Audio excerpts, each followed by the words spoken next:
नमस्कार। जय गुरुदेव। अद्भुत, आश्चर्यजनक किंतु सत्य।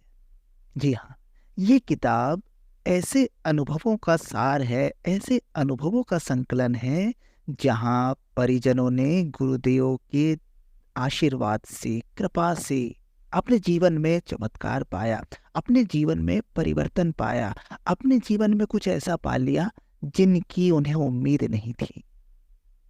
हालांकि गुरुदेव जब तक भौतिक शरीर में रहे तब तक अपने हर शिष्य, हर परिजन को ये कहते थे कि बेटा, मैंने तेरा काम तो कर दिया, पर ये किसी को बताना मत। अगर तुम सबको ये बताते रहोगे तो सब मुझे एक सिद्ध संत समझ लेंगे, चमत्कारी बाबा समझ लेंगे, और फिर मेरा काम करना मुश्किल होगा, यहां से वहां तक लाइन लग जाएगी। मुझे आदेश मिला है एक लोक सेवी का जीवन जीने के लिए, लोगों को अध्यात्म का सही मतलब समझाने के लिए। अतः मेरी चमत्कारों को तुम कम से कम मेरे जीते जी, कम से कम मेरे भौतिक शरीर में रहते हुए मत बताना। तो हालांकि गुरुदेव के जब भौतिक शरीर में वो थे तो भी कुछ साधक, परिजन, शिष्य अपनी घटनाओं का उल्लेख कर देते थे, किंतु फिर भी गुरुदेव इन सबको मना करते थे। गुरुदेव का भौतिक शरीर छूट जाने के बाद एक किताब प्रकाशित हुई, अद्भुत, आश्चर्यजनक किंतु सत्य। उसमें उन परिजनों की, उन शिष्यों की भाव विभोर कर देने वाली कहानियां हैं, जिसमें उन्होंने गुरुदेव के चमत्कार को साक्षात अनुभव किया। गुरुदेव के भौतिक शरीर छोड़ देने के बाद भी सूक्ष्म जगत से गुरुदेव कैसे काम करते हैं, स्थूल शरीर में रहते हुए गुरुदेव ने कैसे लोगों का जीवन बदला, इन्हीं सब कहानियों का संकलन है इस किताब में। तो इस किताब की श्रृंखला में जो कहानियां आएंगी वो शिष्यों के स्वयं के अनुभव है। हम उनका नाम लेकर यहाँ पर इन कहानियों को पढ़ने का प्रयास करेंगे। इन कहानियों को आपको बताने का उद्देश्य किसी प्रकार के अंधविश्वास या अंधश्रद्धा को बढ़ावा देना नहीं है, बल्कि ये कहानियां आपको बताएंगी कि अगर अपने गुरु में, अपने आराध्य में, अपने इष्ट में एक निष्ठ हैं हम, समर्पित हैं हम, श्रद्धावान हैं हम, तो निश्चित रूप से हमारे जीवन में भी चमत्कार हो सकते हैं। गुरु कृपा से क्या क्या संभव है, कैसे थे हमारे गुरु, कैसे हैं हमारे गुरु, इस सब का सार है ये किताब। तो इस किताब की एक एक कहानियां एक एक वीडियो के माध्यम से आपके सामने हम प्रस्तुत कर रहे हैं।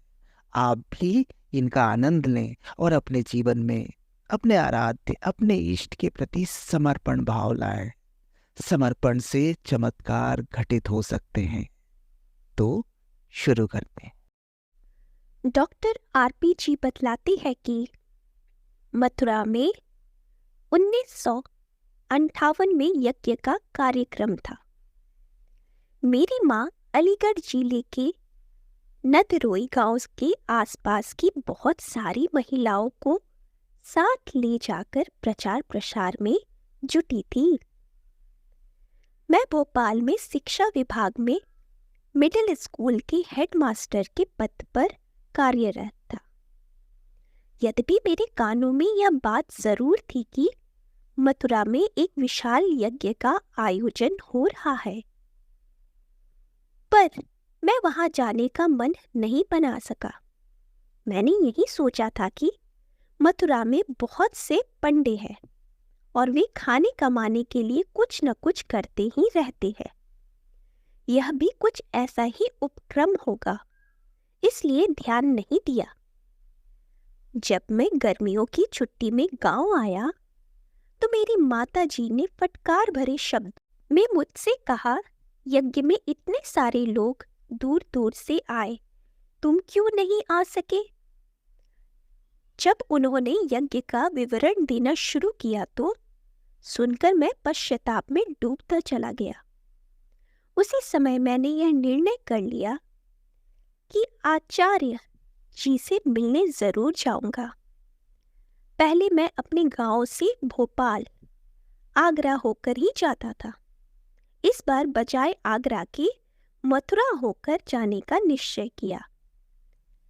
जब मैंने प्रथम बार गायत्री तपोभूमि मथुरा में आचार्य श्री के दर्शन किए तो मैं उनके साधारण से बाह्य व्यक्तित्व के कारण प्रभावित नहीं हुआ और उनसे मिलकर भोपाल चला गया। लेकिन उस मुलाकात के बाद से ही मन में उथल पुथल मची रहती थी। इसी दौरान भोपाल में कुछ ऐसे व्यक्ति टकराए जिन्होंने मुझसे पूज्य गुरुदेव के साहित्य की चर्चाएं की। उनमें से एक व्यक्ति ने 2-3 किताबें भी भेंट की। बस किताबों का पढ़ना था कि ठीक वैसी स्थिति बन गई जैसी ड्रिल के समय अबाउट टर्न का आदेश होते ही किसी जवान की होती है। मेरे जीवन की पूरी दिशा ही बदल गई। फिर क्या था, तड़पन बढ़ती गई और मथुरा के चक्कर लगते गए। मैं गुरुदेव के पास बैठा बैठा उन वार्ताओं को सुनता जो वे और लोगों के साथ करते थे। इच्छा तो होती थी कि मैं भी कुछ कहूं, पर मैं कुछ कह नहीं पाता था। उनके पास जो आता उससे पहला प्रश्न यही करते, बता तेरी कोई समस्या तो नहीं है? और वह जैसे ही अपनी समस्या सुनाता बड़ी सरलता से कह देते, हाँ बेटा सब ठीक हो जाएगा। तब मेरा संकालू मन सिर उठाने लगता, ये सभी फालतू की बातें हैं। ऐसा कह देने भर से कई समस्याएं हल हो जाती हैं। समय बीतने के साथ ही लोगों से ये सुनने को मिलता रहा कि उनके जीवन का भारी संकट गुरुदेव की कृपा से टल गया। एक व्यक्ति ने तो यहाँ तक बताया कि जब बड़े बड़े डॉक्टरों के कई सालों से किए जा रहे उपचार फेल हो गए, तब गुरुदेव के कहने मात्र से मेरा असाध्य रोग एक ही दिन में समाप्त हो गया। मुझे पूज्य गुरुदेव ने ही यह नया जीवन दिया है। यह सब सुनकर मेरे विश्वास ने पलटा खाया और मैं शंकाओं की धूल झाड़कर खड़ा हो गया। बदली हुई दृष्टि के साथ 1962 में गायत्री तपोभूमि मथुरा पहुंचा। गर्मियों के दिन थे, सुबह के 8 बजने को थे। पूज्यवर का व्याख्यान शुरू होने वाला था। श्रोताओं की संख्या बहुत नहीं थी। व्याख्यान का विषय था अपव्यय। गुरुदेव ने कहा, अपव्यय अनेक समस्याओं की जड़ है।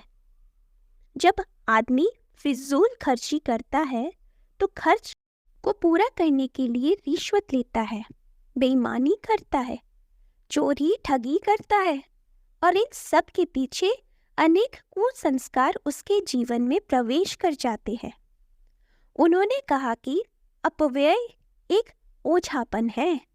इससे मनुष्य का व्यक्तित्व धूमिल हो जाता है।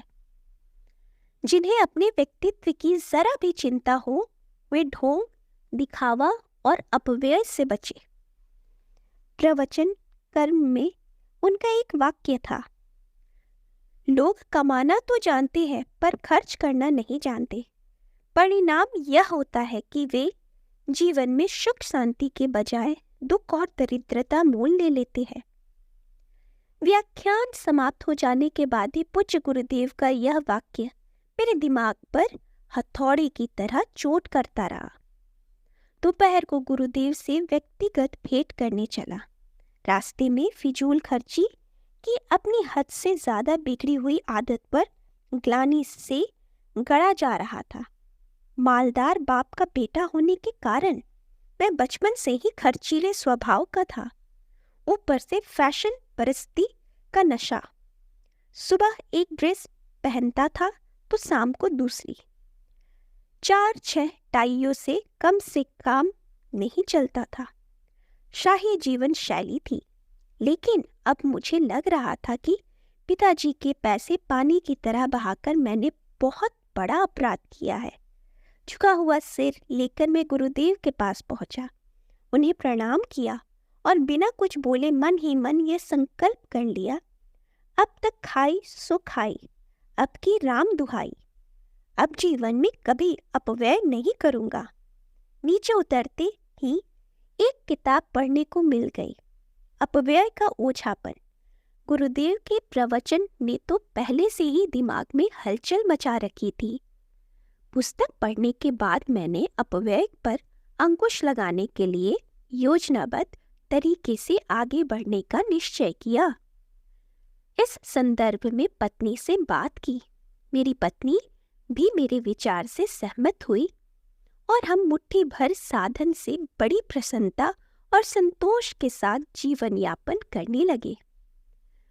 अगर आत्मश्लाघा ना कहे तो मैं यह बताता हूँ कि ना कोई सिनेमा, ना कोई होटलबाजी और ना ही कहीं दिखावा, सब छोड़ दिया। धीरे धीरे हमने अपने जीवन की आवश्यकताएं इतनी सीमित कर ली थी कि उसे सामान्य दृष्टि से अविश्वसनीय ठहराया जा सकता है, लेकिन इससे हमें जो लाभ हुआ उसका लेखा जोखा करना कठिन है। बच्चों के शादी ब्याह, व्यापार, धंधा, भोपाल में आलीशान घर, ये सब बिना किसी से कोई कर्ज लिए ही बन गया। यह सब अपव्यय ना करने का ही परिणाम है।